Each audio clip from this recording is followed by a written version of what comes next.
சென்னை மாநகர பேருந்தில் பயணச்சீட்டு பரிசோதகர் மது போதையில் இருந்ததாக கூறி நடத்துனர் ஓட்டுநர் பேருந்தின் கதவை மூடி சிறைபிடித்து வாக்குவாதத்தில் ஈடுபட்டதால் பரபரப்பு ஏற்பட்டது.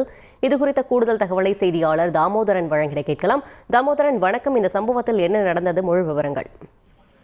கண்டிப்பாக. சென்னை மாநகர அரசு பேருந்து தடம் எண் 104 என்ற எண் கொண்ட பேருந்தானது சென்னை செங்குன்றத்திலிருந்து அம்பத்தூர் வழியாக தாம்பரம் வரை இயங்கி வருகிறது.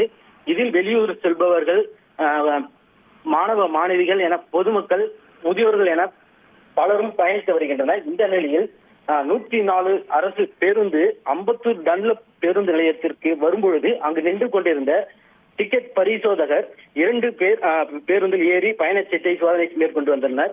அப்போது பயணச்சீட்டு எடுக்காத ஒருவரிடம் இருந்தவரிடம் 500 ரூபாய் அபராதமும் விதித்து, இது தொடர்ந்து அங்கு இருக்கக்கூடிய சக பயணிகளிடமும் பேசிக் கொண்டிருந்தார். அப்போது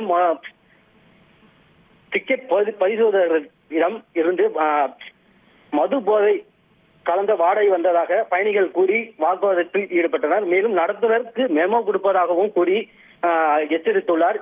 இது குறித்து மது போதையில் இருக்கிறார், வாங்க காவல் நிலையம் அழைத்து செல்லலாம் என நடத்துனரும் மற்றும் ஓட்டுநரும் 2 பேருமே தற்போது அந்த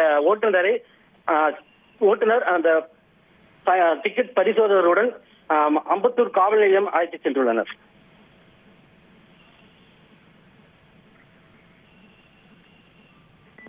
தகவல்களுக்கு நன்றி தாமோதரன். செய்திகளை உடனுக்குடன் தெரிந்து கொள்ள உடனே சப்ஸ்கிரைப் பண்ணுங்க.